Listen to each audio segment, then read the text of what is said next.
You're welcome to start, Chair. Thank you. Good evening and welcome everyone to this remote meeting of the Eastbourne Borough Council Planning Committee on 20th of April 2021. I am Councillor Jim Murray, Chairman of the committee, and this is our 9th meeting to be held remotely in accordance with the published government regulations.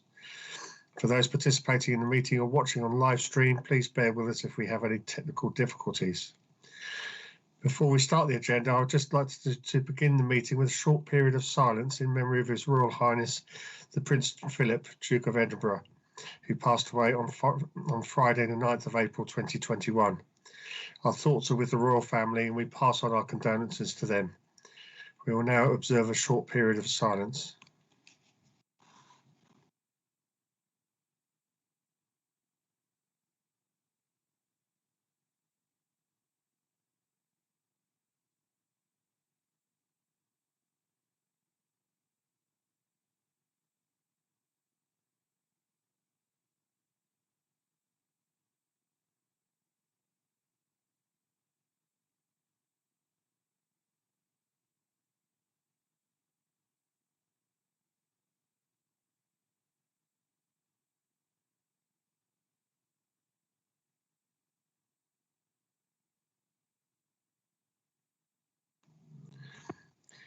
Thank you all.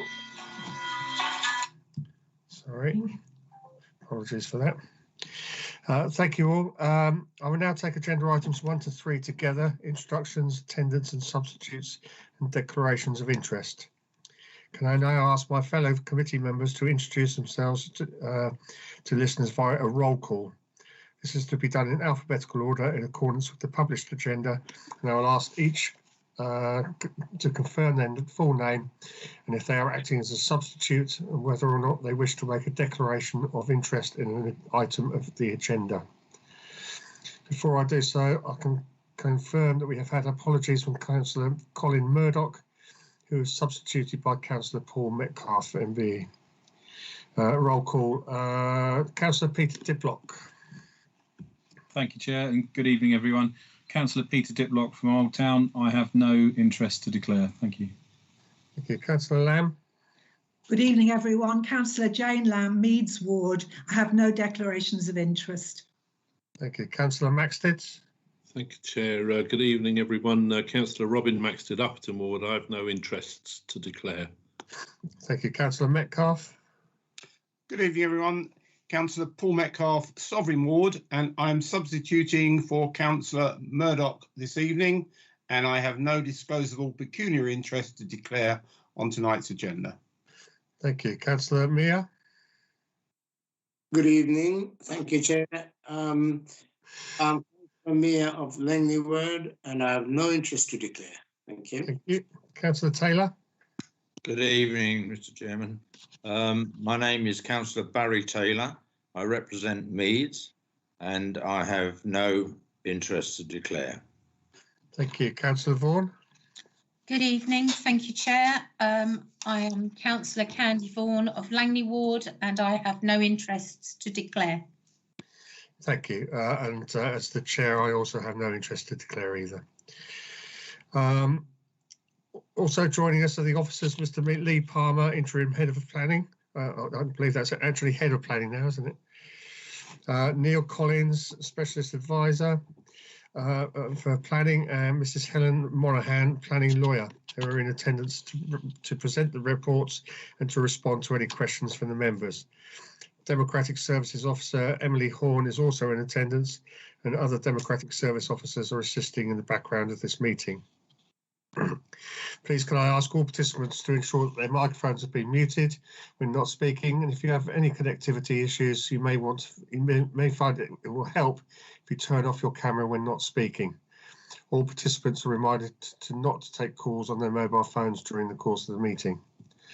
I will now take item agenda number 4, the minutes of the last meeting. Chair, can I just interject there before we make a start on the meeting? Yeah. This is Mrs. Helen Monaghan speaking, Planning Lawyer.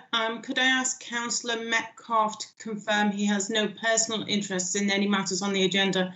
He stipulated that he had no disclosable pecuniary interest, but he never said whether he had a personal interest. For clarity, can he confirm that that is the case? There is no personal interest either.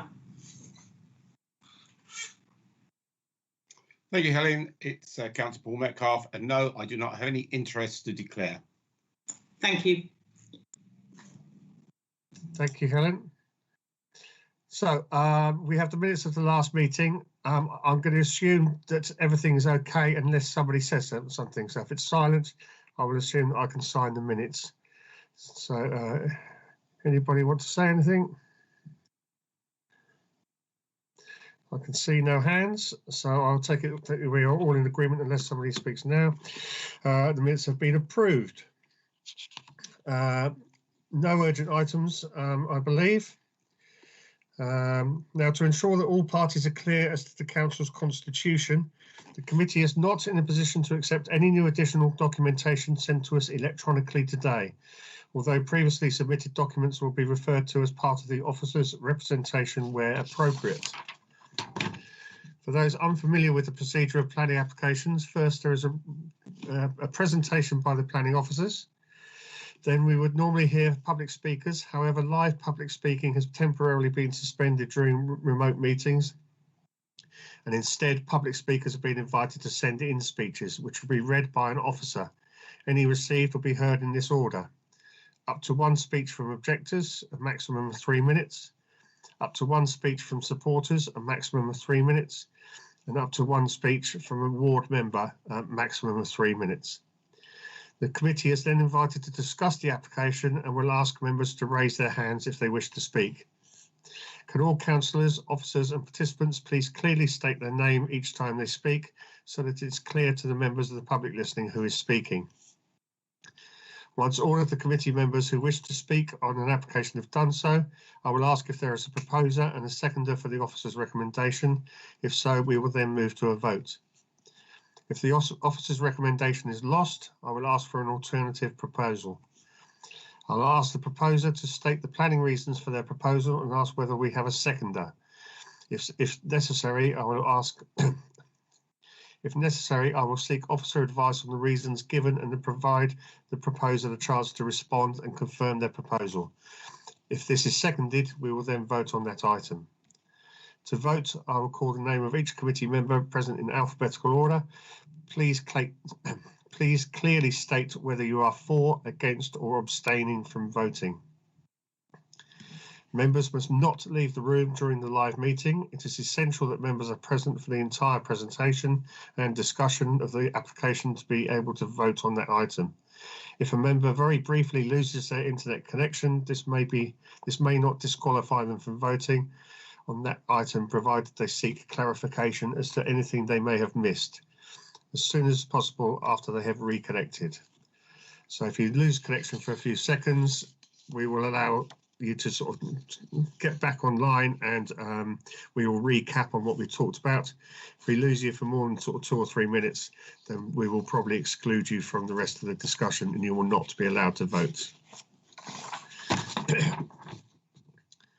So we move to agenda item 6, application number 200742, outline planning permission for the redevelopment of site to form 60 number flats consisting of 3 number 3-bedroom flats, 29 2-bedroom flats and 28 1-bedroom flats. The address will be Gates Court Dairy, Waterworks Road, Eastbourne, Ward, Devonshire. And I'll hand over to Mr. Collins, who will introduce the report for us.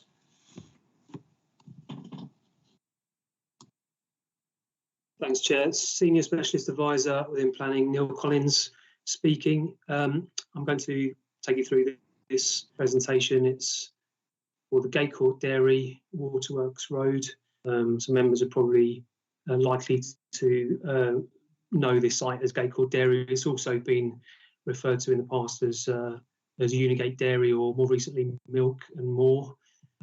It's essentially been operated as a dairy storage and distribution centre falling within the B8 use class. The site's located within the Roselands and Bridgemere neighbourhood as defined in the core strategy, and this application is for outline planning permission seeking the approval of access, appearance, layout and scale. Just moving to an aerial view of the site, you can see the buildings located here, industrial in nature, single story, and the surrounding area is predominantly on the southern side residential, comprising dwellings that are typically two-story with pitch. Access to the site is currently made available by Whitley Road onto Waterworks Road and to Stansted Road, and you'll see that Stansted Road also runs up the southern part of the site as well.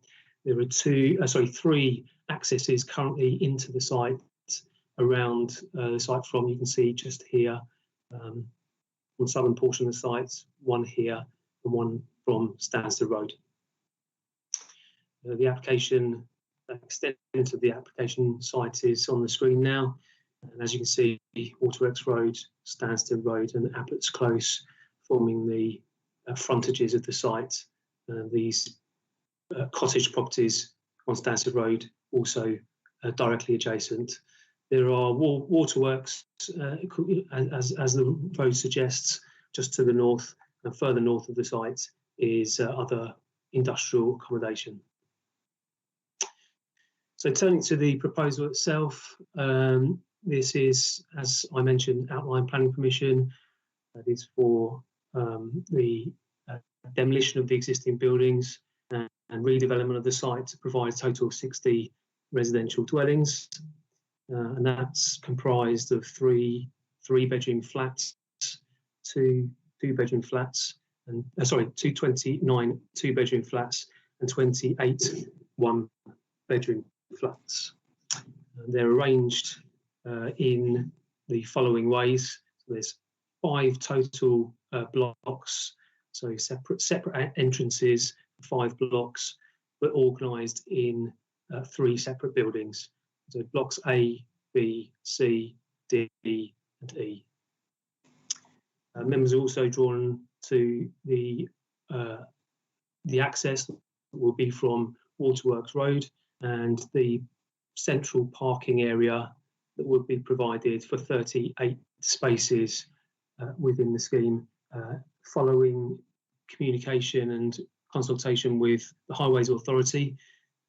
These would be unallocated for residents in order to meet the policy requirements for the scheme in terms of parking. Also, it can be seen on this plan the landscaping.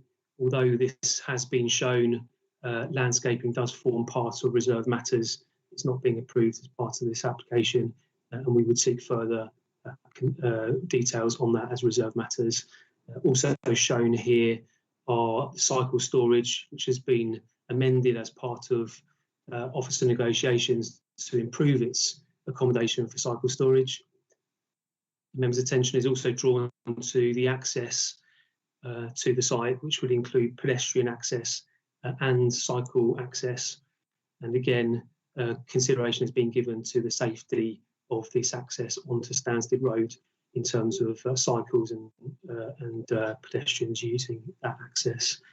Refuse storage would be located around that central parking area in designated enclosures, and the Highway Authority has agreed the movement of refuse vehicles within the site in order for refuse to be collected adequately. In terms, sorry, I'll just stay on that one because it would be easier for me to explain that it is the scale of the development would comprise generally 2 stories with a pitched roof. So these are 2-story properties with pitched roof at the top of the sites, blocks A, B and C. So 2 stories of accommodation. The same is true of the blocks on the southern parts, blocks D and E, although there are 3 floors of accommodation. There's 2 stories with accommodation within the roof. So they look very similar in terms of their scale, but would have 3 rather than 2 stories, which is the case with blocks A, B and C. And these elevations show typically what the scale would be in terms of the proposed buildings. This is block A looking inwards from the internal courtyards, 2 stories plus a pitched roof. And block B, looking from the outside from Waterworks Road, those 2 stories and the pitched roof. Members will note the contemporary appearance. And this visual mock-up shows how that would look in the street scene of Waterworks Road. Members also note the facing materials being brick on these elevations, and the curved arrangement of these buildings and that sort of contemporary design, and the access to the site being where my cursor is now. So block E just shows the representative scale of both blocks D and E, which are 3 stories in total and comprise generally 2 stories with a pitched roof. This would be a mansard style roof. And again, another visual from Stansted Road, which shows that in terms of the street scene and how it will relate to neighbouring buildings. So generally the scale would be similar in terms of its appearance, 2 stories and a roof, but with 3 stories of accommodation. This street scene elevation shows that the blocks D and E in its entirety, but also in relation to the properties on Stansted Road and the separation distances. Officers considered that this distance is suitable level of separation in order to maintain current levels of amenity. And just finally, the street scene of Waterworks Road showing the development in its entirety. And at the top of the screen here is where it turns the corner into Stansted Road and the existing Parsons cottages and how that would relate in terms of its scale. So I just need to draw attention to a couple of things that have happened since the officers' report was provided to committee members. Officers have since negotiated on. Okay. So Councillor Meir had walked away. I just wanted to make sure he was still in the room.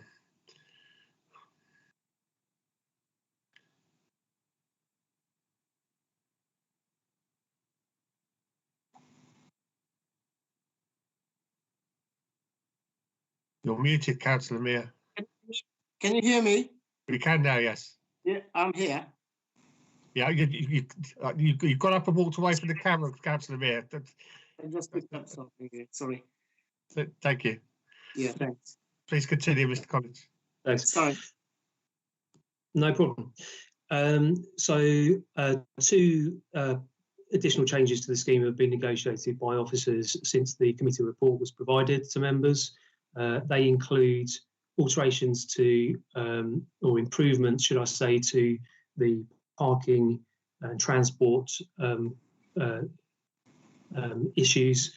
They include the installation of electric vehicle charging facilities, and they would be provided in 19 spaces in the on-site parking area. And a revised plan has been submitted in order to secure this, and that would be secured by condition as well prior to first occupation. So that would allow, in terms of their arrangement, every other space to be an electric vehicle, and therefore it would allow for a good amount of uptake for electric vehicles. In addition to that, all other spaces would be made available in terms of the infrastructure for electric vehicles. So the below ground works would be provided, but they wouldn't be brought online immediately. Therefore, that future-proofs the development for uptake when demand is there for future spaces to come on board.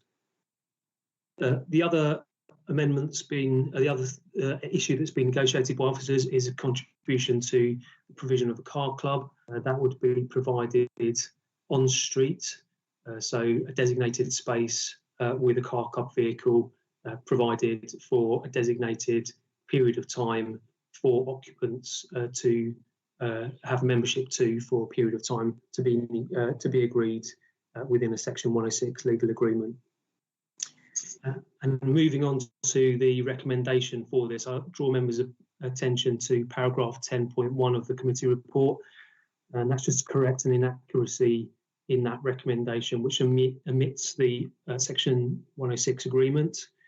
So for clarity moving forward, before we have any discussion, the recommendation is for approval, subject to reserve matters as outlined within the officer report and the associated conditions, and for section 106 legal agreement to secure the following heads of terms. So affordable housing provision at a rate of 30%, local labour agreement, unallocated on-site parking provision, which has been requested by the Highways Authority, and a section 278 agreement for off-site works, which would involve closing off the existing accesses and providing the new access to the site. And the additional heads of terms, which I've just mentioned, would be for car club contributions and a travel plan associated with membership of that car club for the residents of the site. So, as I mentioned, this is for approval, given that it is a sustainable form of development, and in arriving at that decision, officers are taking into consideration the tilted balance in favour of the provision of housing in addition to affordable housing. That concludes the presentation. I'll hand back to you, Chair. Thank you very much. Mr. Palmer, do we have any public speakers? Through you, Chairman. Lee Palmer speaking, Head of Planning. No, we have no speeches to bring to committee. Thank you. Thank you. In that case, I will hand over to the councillors. Who would like to go first?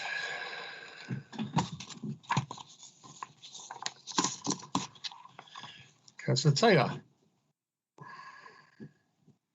Thank you, Mr. Chairman, and thank you very much to the officer for that presentation. But what always frustrates me, Mr. Chairman, is the fact that all we're considering today is outline planning permission for 60 dwellings. And I do admit the additional pack that is supplied to us, and it's good and it looks good. I have to admit, I'm quite impressed with the amount of amenity space within that. But of course, that means nothing at all.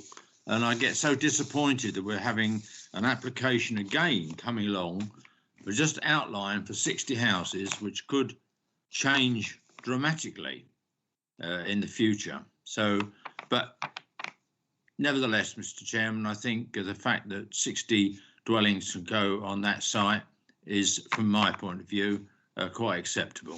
Thank you. Thank you. Just before I go to Councillor Metcalfe, Mr. Collins, do you want to come back on the point about the outline? Because we do seem to have an awful lot of detail there for an outline application. Thank you. As I mentioned before, this is outline planning permission. Certain matters are for approval at this stage. So the matters to be considered, as you will see in the officer report, is for the access arrangements to the site, the layout, so the layout of the buildings. So the layout that I show, the proposed site plan, would be confirmed and approved if the application is approved tonight. So in that arrangement, in those buildings would be as shown on that plan. And also the scale, so the height and the form of those buildings would be approved as well. So hence the elevations that I showed on screen before. The appearance would also be agreed as well. All other things would be for reserve matters. And if I draw members' attention to paragraph 10.2, the reserve matters. Those reserve matters would be for consideration at a later date. So just for clarity, they include landscaping, construction and environment management, drainage, sustainability, land contamination investigation and remediation, and a travel plan. So as the development has been shown on screen, that would be approved as part of this application. Thank you. Councillor Metcalfe. Thank you, Chairman. It's Councillor Paul Metcalfe. Overall, I'm very impressed with this application. It's one of the largest applications that I've seen for some time. I'm particularly impressed with them keeping to the height of 2-storey on most of them and a 3-storey on a couple of them. I think that's very, very in keeping with the surrounding area, particularly Waterworks Road, houses there, 2-storey houses, Stansted, much the same. So yeah, overall, I think it's an interesting development. I've just a couple of concerns, and if I may turn to my concern, first of all, on page 10, and that being that the area falls, the site actually falls within the Environment Agency flood risk area. And I noticed that mentioned throughout the report a number of times about drainage and flooding and sewage. Apparently pipe work, etc. Now, the thoughts are that I think there are a number of applications in the area that are going to feed into that sewage system, being that one at Moy Avenue that we approved a few years ago, and possibly the future site at what is now ESK. Could the planning officers just outline how this is going to be looked at and how this will be dealt with in future applications around that area? Flooding is always, it is in a low part of Eastbourne there. I know the area. Not too far away we have what was the Bedford Well site, and there we are, another large site. Is the system going to be able to cope with all of the sewage and all the runoff waters? Can I just put that to the officers, please? Thank you. Mr. Collins, if you'd like to come back on that one. Thank you. Taking each point separately, in terms of flood risk and the assessment of flood risk issues, the council was consulted with the Environment Agency. That has concluded in additional some initial concerns, but following clarification, no objection from the Environment Agency, subject to some conditions which have been included within the suite of conditions within the officer report. That includes conditions that cover not only flood risk in terms of the potential safety impacts of flood risk on the development itself, but also the potential for flood risk off the site, and also for the impact to water courses, because members will also note that this is in a sensitive location in terms of water, below ground water. So those issues are considered to be acceptable, subject given that the Environment Agency has no objection. In terms of sewerage and drainage, members will note that the reserve matters include issues to do with drainage, so they would be considered at a later date in tandem with, so in communication with our colleagues at County Council. And for sewage, that is dealt with by Southern Water. They have an oversight over not just this site, in itself, but also other sites that are coming forward. They have consideration of how that would impact on the sewer system as a whole. So we leave that to them to decide, and separate requirement for access and utilisation of that existing sewer network is required outside of the planning process with Southern Water. Thank you. You said you had a couple of points, Councillor Metcalfe. Did you want to come back on another one? Yes, please, if I may, at this stage. I'm switched on there. On page 25, 10.15, I take it that means a flood warning and evacuation rather than a flood warming and evacuation plan. That rather sets off a few alarm bells with me once we talk about having evacuation plans. I wonder if we could just enlarge on that one, please, officers. Mr. Collins. Thank you. Thank you. Because of the site's location within a flood risk zone, it is commonplace for flood risk assessments to put in place the potential flood risks and to have a plan for evacuation if that was to be needed.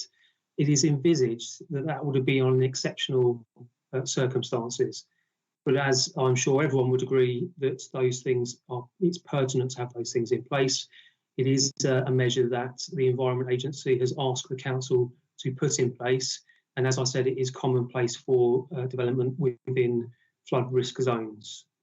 I will change thank you very much for pointing out the mistyping on that condition, and that will be amended if planning permission is granted. Thank you very much indeed. Thank you, Neil. Thank you. I had Councillor Lamb next. Thank you, Chair. Councillor Jane Lamb, Meads Ward. I wanted to, first of all, say that I thought this was a very good use of a brownfield site. And the building, the outline plan appears to blend in very well with surrounding buildings, and considering you're in a semi-industrial area. But with 60 dwellings, you're going to have at least 120, possibly 150 new residents in that area. Is this considered large enough to have an infrastructure report on the impact on local schools, GP surgeries and amenities? Or is this site or this number of new homes insufficient to warrant a report on that? Thank you. Thank you. Mr. Collins or Mr. Palmer?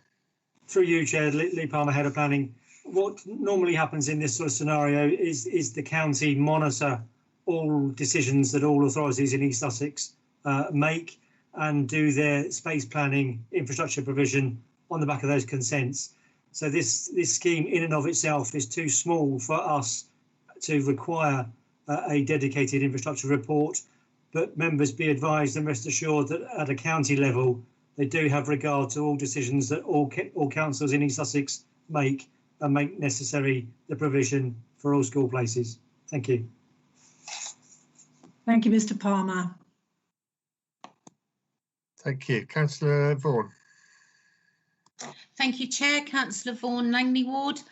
I was thinking more of carbon neutral. It's great that there will be 19 electric points for electric cars and more points underground if they're needed. Are there going to be any solar panels on the roof to help with the costs of the electricity of running the lighting and doors, etc.?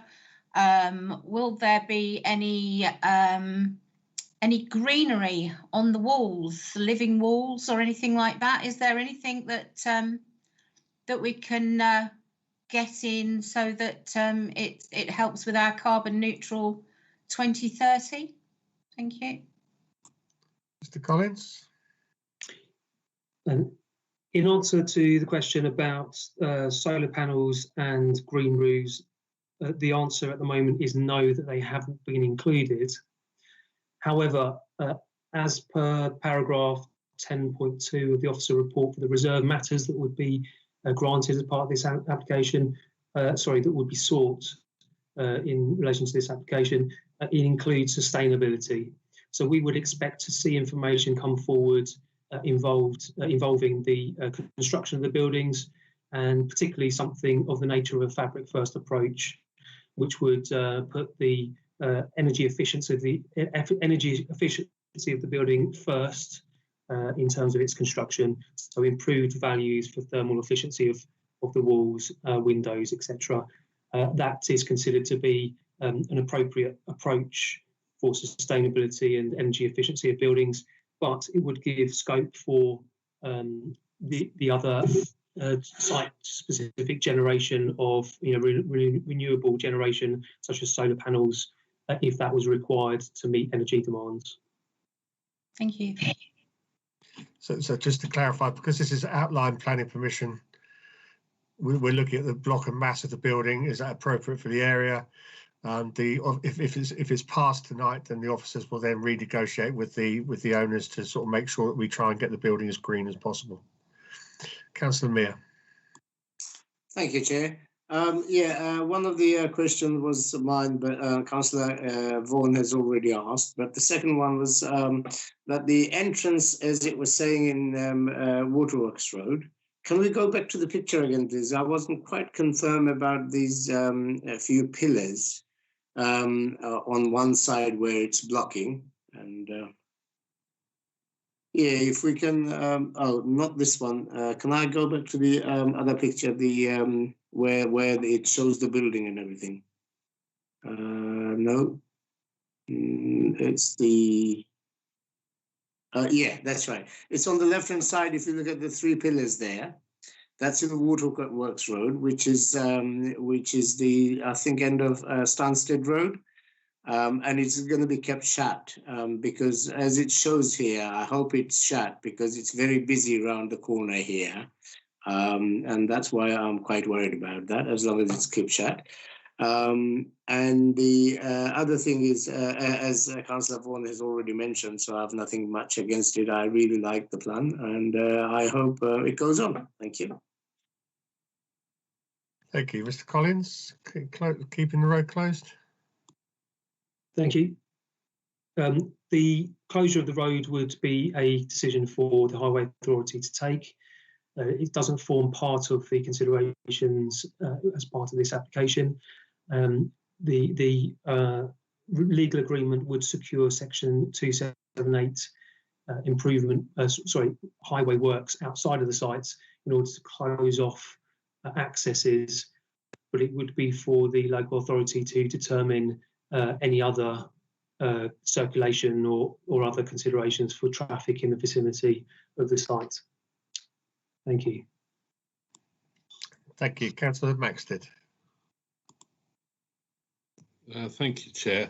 Just a couple of points. Picking up from Councillor Metcalfe's point about flooding, I just wanted to ask, it's obviously a relatively high flood risk area. I just wanted to know, has this area ever flooded? I noticed, and I can't find it at the moment, but there's a recommendation that the floor level is built at a certain ordnance, a point above a certain point above sea level, presumably to restrict the damage caused by any flooding. I was just wondering where that actually came from, and is that related to past flooding?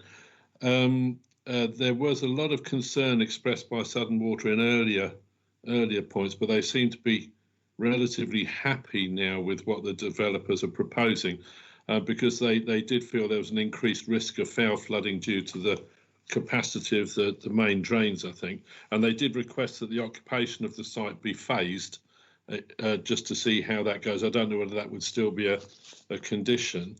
And I was a little bit confused, not the first time, about the parking.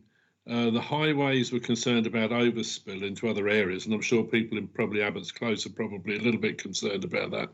And they didn't want the flats being sold with dedicated parking spaces. I don't know whether I'm correct in saying that they did suggest that the non-affordable allocation would be allocated a single space and the affordable accommodation would not. I just wanted to check whether that was something that actually was correct, because apparently none of them will be allocated, and I do think that could cause some problems. And finally, sorry about this, just the one, the designing out crime suggestion was that the. You've just muted yourself, Councillor Metcalfe. Maxted, sorry. Oh, sorry. Sorry, I don't know how that happened. Sorry. Yeah, the designing out crime did suggest or did recommend that the boundary fence or wall or whatever between the development site and Abbots Close should be at least 1.8 metres. Is this something also that could be included as a condition? Thanks very much, Chairs. Thank you, Mr. Collins. Thank you. Taking each point as they were made. Flood risk, I don't have the information to confirm the history of flooding in this particular location. However, I can confirm that those issues are considered by the Environment Agency. In terms of the finished floor levels and those being a certain distance above ordnance datum level, or rather above sea level, that's a decision that's made on a case-by-case basis, dependent on the sites by the Environment Agency in their determination as to the likelihood or the risk of flooding for future residents, and that's why that datum level is set differently on different sites. It's likely that also takes into consideration the history of flooding as well. The sewer issue and the occupation, the stunting of occupation, that is something that we could include if members were so inclined to provide us with the authority to do so, and we could craft a decision in order for that to happen, or put it within the legal agreement if required. It would be something that we'd need to look at in more detail. With regard to the parking and the unallocated issues, that is a consideration that has been deliberated by the Highway Authority. It wouldn't be specific to the type of accommodation, i.e. the affordable element or the private housing. It would be unallocated for the whole of the development, and it is considered to be policy compliant based upon that unallocated arrangement. And that is why it would be secured within the Section 106 agreement in accordance with the Highway Authority's request. In terms of the designing out crime issue and the boundary enclosures, that could be secured, and it would be secured as part of the reserve matters dealing with landscaping. But I can confirm that the revised plan that's been submitted showing the electric vehicle spacing, does show some information around the landscaping, including the enclosures, which would be 1.8 metres on the periphery of the site. Thank you. Thank you. I can see no hands up. I think we're sort of speaking fairly positively about this. Mr. Collins, do you have any comments for clarification that you want to add at all? Not from me, thank you, Chair. Thank you. Mrs. Monahan, do you wish to add any advice at this stage? No, thank you, Chair. I think it's being dealt with in some detail. So Mr. Collins has gone over the heads of terms for the Section 106. So I wouldn't have anything further to add. Thank you, Chair. Lovely, thank you. So I concur really with everybody's thoughts. You know, I think it's a sensible development for where we are, and I think the officers have done a good job in sort of controlling numbers and making sure that we've kept to a sensible height. So, do we have anybody who would like to propose approval? I'm quite happy to. So, Councillor Vaughan first, Councillor Metcalfe second. So. So we'll move to a vote to approve the officer's recommendation. I will call out everybody's name in order, and I would like you to reply either vote for, against, or abstain. And also let me know that you have not lost your internet connection and you've been in the room the entire time. Councillor Diplock. For, and I did not lose my internet connection. Thank you. Councillor Lamb. For, and I did not lose my internet connection. Thank you. Councillor Maxted. For, and I did not lose internet connection. Thank you. Councillor Metcalfe. 4, I did not lose internet connection and I've remained in the room all through the meeting. Thank you. Councillor Meow. 4, apologies for removing just the chair there. I'm 4 and I didn't lose any connection on the internet. Thank you. Thank you. Councillor Taylor. You're muted, Councillor Taylor. Sorry. I'm 4, Mr. Chairman. I did not lose any internet connection. I heard all the presentation from the officers and the debate. Lovely. Thank you very much. Councillor Vaughan. 4, and I didn't lose any internet connection. Thank you. And I, Councillor Jim Murray, will vote for the scheme as well. So the application number 200742 has been approved for outline planning permission for the redevelopment of the site to form 60 number flats comprising of 3 bedroom flats, 29-2, 28-1 at the site of Gate Court Dairy. The next meeting is scheduled to be held as a remote meeting at 6 p.m. on the 25th of May 2021. If I could just ask everybody just to remain silent for 30 seconds at the end of the meeting. And the agenda is now complete. Thank you all for attending, and I close the meeting at 6:46.